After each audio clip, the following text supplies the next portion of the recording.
Alright, so again, good morning everyone. For this week, we're going to talk about the presentation of data. Now, when we say again presentation, it can be using graphs or tables or pictures. Okay? That's how you're actually going to present the data. Now, in this module, we will focus on the following competencies. So the first one is organizing data in a frequency table distribution. And number two, we use appropriate graphs to represent organized data like pie chart, bar graphs, line graph, histogram, and O-chart. Okay? Now, as mentioned the last time, after we're done collecting the data, it is also good to present it in an organized manner, right? So that it will be easier to analyze, right? Making conclusions and decisions would also be easier once the characteristic of the gathered data are presented in an organized manner. Correct? So the collected data can be presented using the following forms. The first one, it can be a table through the use of the frequency distribution. Okay? Or the second one, we can use the graphs like bar graph, pie graph, line graph, and pictogram. Okay? Now, when you say again bar graph, what does it look like? Bar triangle. Yes, very good. So bar graph, example, this is the graph here. We have the details here, like X and Y. So bar graph looks like this. Okay? Okay? So the data or the information are actually presented in bars. Okay? Next one, we have pie graph. Are you familiar with pie graph? Huh? May mga pie. Circle. Yes, it's like a circle, it's like a pie, right? Okay, so this is a pie over here. Normally, we slice, right? We slice the pie or we divide it, correct? Okay, so this is how. For example, this graph here shows Alexa's, like, what Alexa commonly do in a day. Okay, so for example, Alexa, number one, sleep, read, watch TV, and yes, very good, no? Watch videos, stream online. Okay, stream online. Wow, stream. So let's just say, okay, so we have 1, 2, 3, 4, and 5. Okay, so we divide this pie into 5 parts. Okay, so say for example, Alexa, we have 24 hours. We have 24 hours. Okay, so Alexa spends 12 hours to be in sleeping. Oh, cell phone. Okay, cell phone. Okay, tapos 6 hours na lang niya tulog. Okay. And then, ma-watch sa TV, ma-watch sa Netflix, be like 4 hours, mga 4 episode K-drama. Right? And then, so, ilan na lang yun ang hours niya, like sa 10:22, buwan na lang ka-oras, isa na lang ka-oras magbasa, isa na lang ka-oras magpanilhig, manglimpyo. Okay? Corrected, Alexa? Corrected. Okay, so, if we are actually presenting this in this form, we can easily determine, right? How long does Alexa spend in this activity? Okay, this is what we call pie graph. Okay. 74 hours. Now, we also have line graph. Have you seen a line graph? Line. Yes. Okay, line graph. So, for example, like this. Okay. Stokes. Yes, and we also have the pictograph. What do you mean pictograph? Picture. Yes, may pictures na. Okay? Example, yes, that's actually correct. Example, this graph shows the trees planted from the months of April to July. Okay? So we have April, May, June, July. Okay? Now we have here, so for example, 20, 50, 100. Okay? So for example, sa April, we planted 20 trees. So normally sa pictograph, nagabutan na sila 20 ka drawing sa trees. Okay? Or pictures ng trees again. 20 ka bilog. So maybe nag-35. So gagawin ng mga pictures ng trees 35 ka bilog. Okay? And then sa July din nag-75. And then sa June nag-75, sa July nag-90. Okay? So we normally put pictures here of those trees. Okay? So that is what we call pictograph. Okay. Ano naman siya? Bar, graph mo siya. Yes, somehow it's like, well, sa pag-drawing ko lang na siya. Okay, but again, when we say pictograph, so the pictures are used. So para of course, do ka-entertaining man siya bala to look at. Okay? Alright. Now, a frequency distribution is an organization of a raw data in a table showing the number of times an item occurs in the set of data. A frequency distribution makes it easier for a researcher to make generalizations and make certain analysis based on the gathered data. Now, there are two types of the frequency distribution. So we have, the first one is ungrouped frequency, and the second one, of course, is the group frequency distribution. If the range is between 10 to 45, it is better to use the ungrouped frequency distribution because because it's actually if there is a need to construct an interval in a raw data, then we actually should use the distribution for the grouped one is better to use. Okay? All right. Now we have organizing data in the frequency distribution. All right. So we have okay, why? First, let's try to answer this question. Why do we need to construct a frequency distribution? Why do we do that? Because when beginning to analyze fewer data, it is convenient to organize them into an array, right? An arrangement of data from the highest to the lowest, or from the lowest to the highest. However, there are cases when the data are huge and numerous in number, and that interpreting this data becomes so tiresome. Okay? So that means it's better to use frequency distribution because most of the time, not all the data are just very small. We use data which are in large quantities. Okay?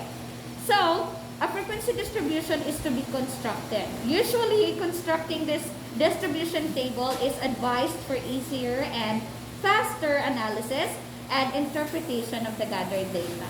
Okay? Now, we also have steps there on how to construct a frequency table. So, I bet you've checked that already, right? And also, we have these examples over here. Okay? If you're looking at your module on the second page, we have two examples of frequency distribution. Now, we have the situation. Below are the scores obtained by 36 grade 7 students in math. Okay? In math test. So we have total of 36 quantities, right? 36 students, so 36 scores. Solution, we have to construct a frequency distribution table. Now, the first step is determine the range of the formula. How do we determine the range? Again, we are going to look for the highest score minus the lowest score. Okay? So first, of course, you have to arrange this 36 data from the highest to the lowest or from the lowest to the highest. And then determine which is the highest, which is the lowest value. Now here, we have the highest score, which is 52. And the lowest score is 8. So the range is 44. This is our range. Now, we are going to solve for the number of classes or intervals. Okay? Using the formula K is equal to the square root of N. Okay? Now, where N is the number of observations. Okay? So, class interval here is equal to square root of N. Class interval is presented in K. So we have to get the square root of the total number of observations, which is 36. So square root of 6 is 6. Now we know that our class interval is 6. And our range is 44. Okay? Now, determine the class size. How do we determine the class size? So we divide R by our class interval. So R is 44 divided by 6, that is equal to 7.3 or 7 na lang siya. Okay, hindi pa siya ma-round up to 7.3. So, we can say that our class size is by 7. Now, since 8 is the lowest score, then the first class interval should start with 8. Okay, nakita na sa table? So, na-start kita sa 8. Class size. 8, 9, 10, 11, 12, 13, 14. The follow? That is the first class interval. 8 to 14. That's on the table. Okay, next. We start sa 15. 15, 16, 17, 18, 19, 20, 21. That's the second class interval. The follow? Next, ma-start kita 22, another 7. 22, 23, 24, 25, 26, 27, 28. That's another interval. Ikatatlo na nato nga class interval ha. Next, 29, 30, 31, 32, 33, 34, 35. That's the fourth. 36, 37, 38, 39, 40, 41, 42. That's fifth. 43, 44, 45, 46, 47, 48, 49. That's sixth. And then 50, 51, 52, 53, 54, 55, 56. That's the seventh. Okay? So it doesn't matter kung naglabaw kita sa highest score, which is 52. It's fine. Okay? We can still use that within our interval. Okay? So that's our seventh class interval. Or class, class interval. Now, as you can see there, we're going to tally. Okay? Nagtally kita. From 8 to 14, how many students got that score? Okay? So how many students? We have 6. Okay? Kaya may ara nakakuha sang 8. May ara nakakuha sang 11. Okay? May nakakuha sang what else? Hasta lang to sa 14. First ang ato ng interval 8 to 14, right? So we have 8, 11, 13, may 9. Yes, may 9, may 10, may 14. Okay, so sulod ang 14 ha.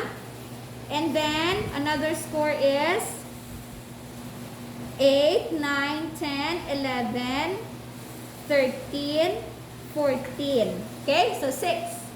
Okay, next, from the interval 15 to 22. Okay, so how many students got the scores from 15 to 22? So we have 7 because meron kita dira. One got a score of 16, right? Wala 15. May 16, 17, 18, right? Okay, so 3 students got 16 score. So 16, 17, 18, and someone got, here we have, another score is 15 to 21, no? Oh, 4! 4 gali ang nakascore 16. 1, 2, 3, 4. Okay, 4 students got the score of 16. And then, 1 student got 17, 1 got 18. Right? So, we have a total of 7. Okay, next. How many students got the score from 22 to 28?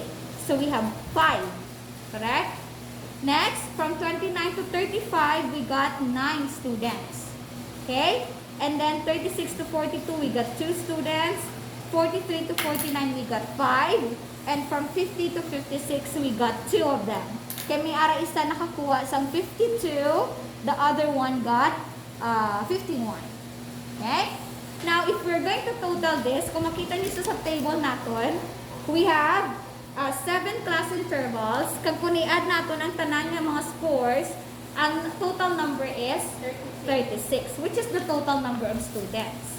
Okay?